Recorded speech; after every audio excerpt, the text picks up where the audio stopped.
Guys, അപ്പോൾ നമ്മൾ ഇന്ന് പുതിയൊരു വീഡിയോ ആയിട്ടാണ് വന്നിരിക്കുന്നത്. വീഡിയോ വേറെ ഒന്നുമല്ല, എൻ്റെ കസിൻ്റെ എൻഗേജ്മെൻ്റ് ആയിരുന്നു. അത് വന്നിട്ട് കൊല്ലത്ത് പാരിപ്പള്ളി ആനത്താവളത്തിൽ വെച്ചിട്ടായിരുന്നു കേട്ടോ. അപ്പോൾ ഞാനും ദച്ചു മാത്രമേ പോയിട്ടുണ്ടായിരുന്നുള്ളൂ. അപ്പോൾ അവിടെ ചെന്നപ്പോഴേക്കും ഇവിടെ നിന്ന് ഏകദേശം 1.5 മണിക്കൂർ യാത്രയുണ്ട് കേട്ടോ.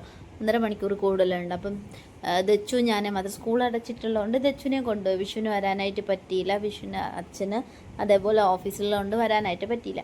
അങ്ങനെ ഞങ്ങൾ പോയി. അപ്പോൾ ദച്ചു ഒറ്റയ്ക്കായപ്പോഴത്തന്നെ കാറിൽ വെച്ച് ഭയങ്കര ബോറടിയായിരുന്നു. പിന്നെ പക്ഷേ അവിടെ എത്തിയപ്പോഴേക്കും ആൾ ഹാപ്പിയായി. സ്ഥലം കണ്ടപ്പോഴത്തേക്ക് ഹാപ്പിയായി. കാരണം ഒരുപാട് കാണാനുണ്ട്. പിന്നെ അവിടെ കുറേ ജീവികളുണ്ട്, കിളികളും പക്ഷികളും മൃഗങ്ങളും എല്ലാം ഉണ്ട് കേട്ടോ കാണാനായിട്ട്. പിന്നെ വന്നിട്ട് മാത്രമല്ല, പ്രത്യേകിച്ച് പ്ലേ ഗ്രൗണ്ട് ഉണ്ട് അവിടെ, പാർക്കും എല്ലാം ഉണ്ട്. അപ്പോൾ അത് കണ്ടപ്പോഴേക്കും ആൾ ഹാപ്പിയായി. പക്ഷേ ഞങ്ങൾ ചെന്നിറങ്ങിയതും മഴ തുടങ്ങിയതുകൊണ്ട് ഞങ്ങൾക്ക് ജസ്റ്റ് ഒന്നിങ്ങനെ അപ്പം തന്നെ നമ്മൾ കയറി അവിടെ നിൽക്കുമായിരുന്നു. പിന്നെ ഒന്ന് തോന്നപ്പോഴാണ് കാണാൻ വേണ്ടിയിട്ട് ഇറങ്ങിയത്. പക്ഷെ ഒരു സ്ലൈഡിലോ ഒന്നിലോ ഒക്കെ കയറാൻ പറ്റിയില്ല. വെച്ചാൽ എല്ലായിടും നനഞ്ഞിരിക്കുമായിരുന്നു. അപ്പം ഞങ്ങൾ പ്രത്യേകിച്ച് ഡ്രസ്സോ ഒന്നും ഇവൾ കൊണ്ടുപോയിട്ടുണ്ടായിരുന്നില്ല. അപ്പം നനഞ്ഞു കഴിഞ്ഞാൽ പിന്നെ ഒന്നും ചെയ്യാൻ പറ്റത്തില്ലല്ലോ, കുറേ നേരം എടുക്കത്തില്ലേ. അങ്ങനെ ഞങ്ങൾ നേരത്തെയാണ് അവിടെ എത്തിയത്. 11 മണിക്കായിരുന്നു എൻഗേജ്മെൻറ്റ് കേട്ടോ. അപ്പം ഞങ്ങൾ എത്തിയപ്പോഴേക്കും ഏകദേശം 10 മണിയായി. അപ്പം പിന്നെ 1 മണിക്കൂർ ടൈം ഉണ്ടായിരുന്നു. അങ്ങനെ ഞങ്ങളെല്ലാം അവിടെ എല്ലാം ചുറ്റി കാണാൻ തുടങ്ങി. അവിടെ ചെന്നപ്പോഴേക്കും നമ്മൾ ചെന്നപ്പോഴും തന്നെ അവിടെ ക്ലീനിങ്ങും എല്ലാം നടന്നുകൊണ്ടിരിക്കുകയായിരുന്നു. അപ്പം എല്ലാത്തിനും ഫുഡൊക്കെ കൊടുക്കുമായിരുന്നേ. അങ്ങനെ ദച്ചുവാണെങ്കിൽ ഓരോ ഡൗട്ട് ഇങ്ങനെ ചോദിച്ചിട്ടുണ്ട്. അപ്പച്ചിയും കൂടെ ഉണ്ടായിരുന്നു കേട്ടോ. അപ്പോൾ ദച്ചു ഇതെന്താ തത്തയാണായിരുന്നു. തത്തയുടെ അടുത്ത് പോയിട്ട് എന്താ അതിന് കൊടുക്കണേ എന്നൊക്കെ ചോദിച്ചുകൊണ്ടിരുന്നു. അങ്ങനെ അപ്പച്ചി ഓരോന്നായിട്ട് പറഞ്ഞു കൊടുത്തത്. ആപ്പിൾ എന്തുവാണ് അതിന് കഴിക്കാൻ കൊടുത്തത് കേട്ടോ. അങ്ങനെ അവൾ ഇങ്ങനെ എന്ത് കേട്ടാലും അവൾക്ക് എപ്പോഴും ഡൗട്ടാണ്. അങ്ങനെ ചോദിക്കുകയാണ്. എന്നിട്ട് ഞങ്ങൾ അവിടെ എല്ലാം കുറേ ബെഞ്ചസ് എല്ലാം നല്ല ഭംഗിയുണ്ട് കേട്ടോ. അതായത് ഇങ്ങനെ മരത്തിൻ്റെ ഇതിൽ പെയിൻറ്റ് ചെയ്ത് മരത്തിൻ്റെയൊക്കെ ഷേപ്പിൽ ആക്കിയിട്ടിട്ടുണ്ട്. പക്ഷേ ഒന്നിലിരിക്കാനായിട്ട് പറ്റില്ല, കാരണം എല്ലായിടം നനഞ്ഞിരിക്കുകയായിരുന്നു. പെട്ടെന്നൊരു മഴ അങ്ങ് പെയ്തു. എന്നിട്ട് ഞങ്ങൾ അവിടെ നിന്ന് ഓരോ ഇതായിട്ട് അവൾ അന്തം വിട്ടിങ്ങനെ നടക്കുകയാണ്. എവിടെ കയറണം, എവിടെ എന്താണെന്ന് പറഞ്ഞ് അതിനിടയിൽ എല്ലായിടത്തും ചെന്ന് നിന്നിട്ട് ഫോട്ടോ എടുക്കാൻ വേണ്ടിയിട്ട് അമ്മ ഇവിടെ നിന്ന് ഫോട്ടോ എടുക്കുക അതിന് വേണ്ടിയിട്ടാണ് അങ്ങോട്ട് പോകണത്. അവിടെ പെട്ടെന്ന് വാ എന്ന് പറഞ്ഞുകൊണ്ട് പോകും. എന്നാൽ ഇടയ്ക്കിടയ്ക്ക് ചോദിക്കുന്നുണ്ടായിരുന്നേ വിച്ചുവിനെയും കൂടെ കൊണ്ടുവരുന്നത്. എനിക്ക് ഭയങ്കര വിഷമമായി പോയിട്ട് അവിടെ ചെന്നപ്പോഴത്തേക്കാണ് അവനെയും കൂടെ കൊണ്ടുവന്നെങ്കിൽ ഇവള് ഹാപ്പി. മരത്തിൻ്റെ മൂട്ടിൽ ചെന്ന് ഫോട്ടോ എടുക്കാൻ നിന്നപ്പോൾ മഴ പെയ്ത വെള്ളം എത്ര ആ മരത്തിലുണ്ടായിരുന്നുകൊണ്ട് പേടിച്ചു പോയി. കാറ്റടിച്ചപ്പോൾ എല്ലാം കൊണ്ട് തലയിൽ കൂടി വന്ന് വീണ്. അങ്ങനെ ഇവിടെ നല്ല നല്ല പൂക്കളുണ്ടായിരുന്നു കേട്ടോ. നല്ല ഭംഗിയായിട്ട് അവിടെ ചെയ്തിട്ടുണ്ട്. കാണാൻ നല്ല ഭംഗിയുണ്ടായിരുന്നു കേട്ടോ. സ്ഥലങ്ങളെല്ലാം നല്ല ഭംഗിയുണ്ട്. അത് ഫുള്ള് പച്ചയും പിന്നെ അതിൻ്റെ ഇടയിൽ കുറേ പൂക്കളും നല്ല ഭംഗിയുള്ള സ്ഥലമായിരുന്നു. അപ്പോൾ ഒറ്റയ്ക്കുണ്ട്, കൂടെ ഒരാളും കൂടെ ഉണ്ടെങ്കിൽ കളിക്കാനായിട്ട് ഭയങ്കര ഹാപ്പി ആയിരിക്കുമല്ലോ. ആ ഒരു പ്രശ്നം മാത്രമേ അവൾക്ക് ഉണ്ടായിരുന്നുള്ളൂ. പിന്നെ ചെന്നപ്പോഴേക്കും എല്ലായിടത്തും പോയി നിന്ന് ഫോട്ടോ എടുത്താണ് പൊക്കോണ്ടിരുന്നത്. അങ്ങനെ ഞങ്ങൾ പൊക്കോണ്ടിരുന്ന സമയത്താണ് ഇവിടെ ഒരു അലാവുദ്ദീൻ്റെ അത്ഭുത വിളക്ക് കണക്കിരിക്കുന്ന ഒരു സാധനം കണ്ട്. അതൊരു കുടം പോലെ ആയിരുന്നു. ഉടനെ അവൾക്ക് അവിടെ ചെന്ന് നിന്നിട്ട് അവിടെ നിന്ന് ഫോട്ടോ എടുക്കണമെന്ന് പറഞ്ഞിട്ട് ഞങ്ങൾ അവിടെ നിന്ന് ഫോട്ടോ എടുത്തു. എന്നിട്ട് തിരിഞ്ഞ് നോക്കിയപ്പോഴേക്കാണ് ഒരാളവിടെ കിടക്കുന്നുണ്ട്. ആരാന്നറിയാമോ? ഒരു സൈഡിൽ ഒരാൾ കിടക്കുന്നുണ്ടായിരുന്നു. അവിടെ ഒരു ബെഞ്ച് ഇട്ടിട്ടുണ്ടായിരുന്നു. നോക്കിയപ്പോൾ ഒരു പട്ടിക്കുട്ടനാണ് അവിടെ കിടക്കുന്നുണ്ടായിരുന്നത്. അപ്പോൾ അപ്പച്ചി പറഞ്ഞ് അങ്ങോട്ട് പോകണ്ട, കാരണം വിശ്വസിക്കാൻ പറ്റത്തില്ല, എപ്പോഴാണ് അതിൻ്റെയൊക്കെ സ്വഭാവം പറഞ്ഞത്. ഈ ബെഞ്ചിലിരിക്കാമെന്ന് വിചാരിച്ചാണ് ഞങ്ങൾ. അപ്പോൾ നോക്കിയപ്പോൾ ഈ പട്ടി അവിടെ കിടക്കുമായിരുന്നു. അപ്പോൾ പേടി, എന്തേലും ജസ്റ്റ് അതിന് ഇഷ്ടപ്പെട്ടില്ല എന്നുണ്ടെങ്കിൽ തീർന്നു. എന്നിട്ട് ഇവിടെ നിന്ന് കുറച്ചുകൂടെ മുന്നോട്ട് പോകുമ്പോഴത്തേക്ക് ഇതേ കണ്ട ആനയെ കാണാവേ. അവിടെ ഒരു 4 ആന ഉണ്ടായിരുന്നു.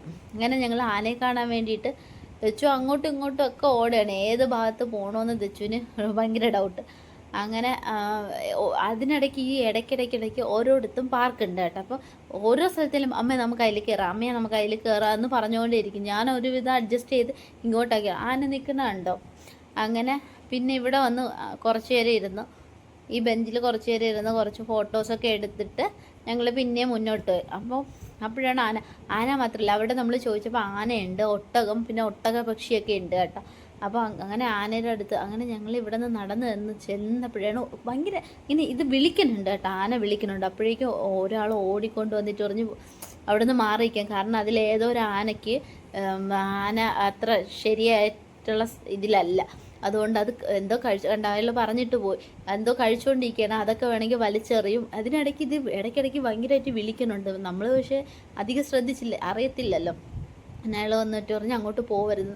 പിന്നെ ഞങ്ങൾ ആ ടൈമിൽ തന്നെ ഇത് കേട്ട ഉടനെ അവിടെ ചങ്ങല ഇട്ടിട്ടുണ്ടായിരുന്നു. പക്ഷേ എന്തോ വന്നു കഴിഞ്ഞാൽ ഒറ്റയടിക്ക് ഇങ്ങെത്തും. അല്ലാതെങ്കിൽ അത് കഴിച്ചുകൊണ്ടിരിക്കുന്ന സാധനം എറിഞ്ഞാൽ കറക്റ്റ് നമുക്ക് ഇട്ട് കിട്ടും. അതുകൊണ്ട് ഓടി നമ്മൾ അവിടെ നിന്ന് മാറി പോയിട്ട് ഇതാണ്ട പാർക്കിൻ്റെ അടുത്തൊരു പാർക്കാണേ. അവിടെ എത്തിയപ്പോഴത്തേക്കും ഒന്ന് കയറണമെന്ന് പറഞ്ഞു. പക്ഷേ ഞാൻ കയറ്റിയില്ല, എല്ലാം നനഞ്ഞതുകൊണ്ട്. പിന്നെ അവിടെ മറ്റേ സ്നേക്കിൻ്റെ ഒരു സംഭവം ഉണ്ടായിരുന്നു, അത് കാണാൻ പറ്റിയില്ല. പിന്നെ വന്നിട്ട് ഒരു അക്വേറിയം ഉണ്ടായിരുന്നു, അതും കയറി കാണാൻ പറ്റിയില്ല കേട്ടോ. കാരണം നമ്മൾ ഇത്രയൊക്കെ കണ്ടുകൊണ്ടിരുന്നപ്പോൾ തന്നെ ഏകദേശം സമയം പൊക്കോണ്ടിരുന്നു. അപ്പോഴേക്കും എൻഗേജ്മെൻറ്റിനുള്ള സമയം ആവാറായിട്ടുണ്ടായിരുന്നു.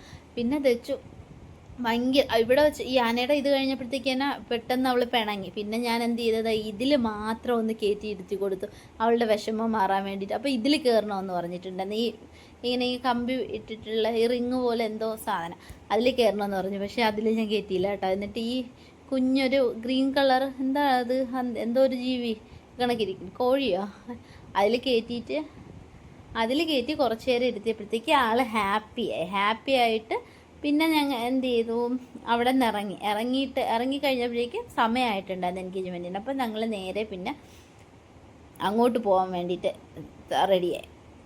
ഇതിനിടയ്ക്ക് ഇവിടെയൊക്കെ കാണാൻ നല്ല ഭംഗി, ഒരുപാട് മരമുണ്ട് കേട്ടോ. അപ്പോൾ ഞങ്ങൾ എന്നിട്ട് അവിടെ നിന്ന് തിരിച്ചു. അപ്പോൾ ഇത് കണ്ടോ, നല്ല രസമുണ്ട് കേട്ടോ. എല്ലാ ഫുൾ പച്ചയും ഒരു യെല്ലോ കളർ പൂവുള്ള ഒരു ഇതായിരുന്നു കേട്ടോ, ആർച്ച് പോലെ ചെയ്തിട്ടുണ്ടായിരുന്നു. എന്നിട്ട് ഞങ്ങൾ പിന്നെ മണ്ഡപത്തിൻ്റെ അകത്തെത്തി. അവിടെ ചെന്നപ്പോഴേക്കും നല്ല അറേഞ്ച്മെൻറ്റ്സ് ആയിരുന്നു കേട്ടോ, നല്ല രസമുണ്ടായിരുന്നു. പിന്നെ വിളക്കൊക്കെ കൊളുത്തിട്ടുണ്ടായിരുന്നു. അപ്പോഴേക്കും ടൈമായിട്ടുണ്ട്, എൻഗേജ്മെൻറ്റിനുള്ള ടൈമായിട്ടുണ്ടായിരുന്നു. പിന്നെ വന്നിട്ട് ഞങ്ങൾ അവിടെ കുറച്ച് നേരം ഇരുന്ന് റിലേറ്റീവ്സ് എല്ലാം ഉണ്ടായിരുന്നു, അവരുടെ എല്ലാം സംസാരിച്ചുകൊണ്ടിരിക്കുമായിരുന്നു. പിന്നെ എല്ലാവരുടെയും കൂടെ ഒന്ന് ഫോട്ടോയൊക്കെ എടുത്തിട്ടുണ്ടായിരുന്നു. അപ്പോഴേക്കും ചെക്കനും പെണ്ണും വരാൻ വേണ്ടിയിട്ടുള്ള അറേഞ്ച്മെൻറ്റ്സ് എല്ലാം അവർ ചെയ്തിട്ടുണ്ടായിരുന്നു. അപ്പം അതിന് മുന്നേ എന്തോ ഡാൻസൊക്കെ ഉണ്ടായിരുന്നു. അപ്പോൾ എല്ലായിടത്തും അങ്ങോട്ട് മാറി നിൽക്കാനൊക്കെ പറഞ്ഞിട്ടുണ്ടായിരുന്നു. എന്നിട്ട് അതാണ്ട് നല്ല അടിപൊളിയായിട്ട് അവർ അറേഞ്ച് ചെയ്തിട്ടുണ്ടായിരുന്നു കേട്ടോ. എല്ലാം നല്ല ഭംഗിയായിരുന്നു കാണാനായിട്ട്. അതിനുശേഷം ഡാൻസുകാരൊക്കെ നന്നായിട്ട് അവിടെ നിന്നേ ഡാൻസ് കളിച്ചാണ് കൊണ്ടുവന്നത്, പെണ്ണിനെയും ചെക്കനെയും കൂടിയിട്ട്. എന്നിട്ട് അവർ പിന്നെ സ്റ്റേജിലോട്ട് കയറ്റി. ഞങ്ങൾ ദച്ചു ഞാനും ഒക്കെ ഫ്രണ്ടിലായിരുന്നു കേട്ടോ. അപ്പോൾ നന്നായിട്ട് കാണാൻ പറ്റുമായിരുന്നു കേട്ടോ. കാര്യം എന്താ വെച്ചാൽ ഞങ്ങൾ ഫ്രണ്ട് സീറ്റിൽ ചെന്ന് തന്നെ സ്ഥലം പിടിച്ചിട്ടുണ്ടായിരുന്നു. അതിനുശേഷം ഫോട്ടോഷൂട്ടും കാര്യങ്ങളൊക്കെ ഉണ്ടായിരുന്നു. പിന്നെ എന്തായിരുന്നു, അതിനുശേഷം പിന്നെ ജാതകം കൈമാറുന്ന ഒരു ചടങ്ങുണ്ടായിരുന്നു. ജാതകം അങ്ങോട്ടും ഇങ്ങോട്ടും കൈമാറിയ ശേഷം അടുത്ത റിങ് എക്സ്ചേഞ്ച്, അതായിരുന്നു അടുത്ത ചടങ്ങ്. അപ്പോൾ ഇതെല്ലാം കഴിഞ്ഞിട്ട് കഴിയുമ്പോഴേക്കും കുറച്ച് ടൈം എടുക്കുമായിരുന്നല്ലോ. അതിനുശേഷം കേക്ക് കട്ടിങ്ങും കാര്യങ്ങളൊക്കെ ഉണ്ടായിരുന്നു. അപ്പോഴേക്കും ദച്ചു പറഞ്ഞ് അമ്മ നമുക്ക് വിശക്കണു എന്ന് പറഞ്ഞു തുടങ്ങിയിട്ടുണ്ടായിരുന്നു. പിന്നെ കഴിഞ്ഞ ഉടനെ ഞങ്ങളാണെങ്കിൽ അവിടെ നിന്ന് തന്നെ ഇത് കഴിഞ്ഞ ഉടനെ തന്നെ ഞങ്ങൾ കഴിക്കാൻ വേണ്ടിയിട്ട് പോയി. ദച്ചു പറഞ്ഞ് ദച്ചുവിന് ഒറ്റയ്ക്കൊരു സീറ്റ് വേണമെന്ന് പറഞ്ഞിട്ടുണ്ടായിരുന്നു കേട്ടോ. അങ്ങനെ ദച്ചുവിന് ഒറ്റയ്ക്ക് സീറ്റ് വേണമെന്ന് പറഞ്ഞാൽ ദച്ചു ചാടിക്കയറി ഒരു സീറ്റിലങ്ങോട്ട് ഉറപ്പിച്ചു. എന്നിട്ട് പിന്നെ കറികളൊക്കെ ഇങ്ങനെ തൊട്ട് നോക്കാനും ടേസ്റ്റ് ചെയ്യുകയൊക്കെ ചെയ്യുന്നതിൻ്റെ അവിടെ വല്യമ്മ ചെയ്യുന്നത് പോലെ നോക്കിയിട്ട് ടിഷ്യൂ എടുത്ത് ചില തുടച്ച് റെഡിയാക്കിയിട്ട് ഇപ്പം ചോറ് കൊണ്ടുവന്ന് കഴിഞ്ഞാൽ ഇപ്പം ഞാൻ കഴിച്ച് തീർത്തിട്ടേ ബാക്കി കാര്യമുള്ള ആ ഒരു ഇതായിരുന്നു. പക്ഷേ എല്ലാ കറിയും എടുത്തിട്ട് കുഴച്ചിരിക്കണമല്ലാതെ വായിക്കാത്തോട്ട് ഒന്നും പോകണുണ്ടായിരുന്നില്ല. എല്ലാ കറിയും കുഴയ്ക്കും. ഒരു വാ വയ്ക്കുമ്പോഴേക്കും അടുത്തത് കൊണ്ടുവരും. സാമ്പാർ കൊണ്ടുവന്നു, അടുത്ത പായസം കൊണ്ടുവന്നു. അവസാനം പുള്ളിക്കാരിക്ക് ഇച്ചിരി എന്തോ കഴിച്ചോളൂ. അത് കഴിഞ്ഞ് ഞങ്ങൾ കഴിച്ചിട്ട് അവിടെ നിന്ന് ഇറങ്ങിയപ്പോഴേക്കും ഒരു കുട്ടി ആനയെ അവിടെ കൊണ്ടുവന്നിട്ടുണ്ടായിരുന്നു. എല്ലാവരും പോയി അതിനെ തൊടുകയൊക്കെ ചെയ്യുന്നുണ്ടായിരുന്നു. ദച്ചുവിന് പക്ഷേ പേടിയായിരുന്നു കേട്ടോ. ദച്ചുവിൻ്റെ അടുത്ത് ചോദിച്ചു തൊടണുണ്ടോ എന്ന് ചോദിച്ചപ്പോഴത്തേക്ക് ദച്ചു പറഞ്ഞ് ഇല്ല എനിക്ക് പേടിയെന്ന് പറഞ്ഞുകൊണ്ടിരിക്കുമായിരുന്നു. പക്ഷേ ഇതുകൊണ്ട് വേറെ കുഞ്ഞു പിള്ളേരൊക്കെ അടുത്ത് പോയിട്ട് തൊടുന്നുണ്ടായിരുന്നു. എനിക്ക് പക്ഷേ മറ്റേ ആന ഇതെടുത്ത് എറിയൂന്ന് പറഞ്ഞതുകൊണ്ടും എനിക്ക് പ്രത്യേകിച്ച് പേടിയാണ്. എനിക്ക് ദൂരെ നിന്ന് കാണാൻ മാത്രമേ എനിക്കും ഇഷ്ടമുള്ളൂ, അല്ലാതെ എനിക്ക് പേടിയാണ്. ദച്ചു അതേ കണക്കേന്. പിന്നെ ഞങ്ങളത് പോകാനായിട്ട് സമയമായി, കാരണം അവിടെ നിന്ന് അപ്പോഴേക്കും ഉച്ചയായിട്ടുണ്ടായിരുന്നു. പിന്നെ തിരിച്ച് വീട്ടിലെത്തുമ്പോഴേക്കും ഏകദേശം 1.5 മണിക്കൂർ എടുക്കും, കഴിഞ്ഞിട്ടല്ലേ എത്തത്തുള്ളൂ. അങ്ങനെ ഞങ്ങൾ ഇത് ഫുഡ് കഴിച്ചുകൊണ്ട് തന്നെ അവിടുന്ന് തിരിച്ചു പോവാനായിട്ട് ഇറങ്ങി. അങ്ങനെ അപ്പോഴേക്കും നോക്കിയപ്പോഴേക്കും ഒരു പെൺകുട്ടിയാണെങ്കിൽ പോയിട്ട് അതിന് ബിസ്ക്കറ്റ് കൊടുക്കുമായിരുന്നു. ഒരു സെറ്റായിട്ട് വായിക്കകത്തിട്ട് കൊടുത്തു കേട്ടോ ആനയുടെ. അതപ്പം തന്നെ അത് കഴിച്ചിട്ട് പിന്നെയും ചോദിച്ചുകൊണ്ടിരിക്കുകയാണ്. പിന്നെയും ഇങ്ങനെ തുമ്പിക്കൈ കാണിച്ച് പിന്നെയും ബിസ്ക്കറ്റ് ഇങ്ങനെ കഴിച്ചുകൊണ്ടേ ഇരിക്കുകയാണ് ആന. എന്നിട്ട് പിന്നെ ഞങ്ങൾ അവിടെ നിന്ന് ഇറങ്ങിയപ്പോഴേക്കും മഴയെല്ലാം മാറിയിട്ടുണ്ടായിരുന്നു കേട്ടോ. അങ്ങനെ മഴയെല്ലാം തിരിച്ചു വന്നപ്പോഴേക്കും നല്ല വെയിലായിട്ടുണ്ടായിരുന്നു.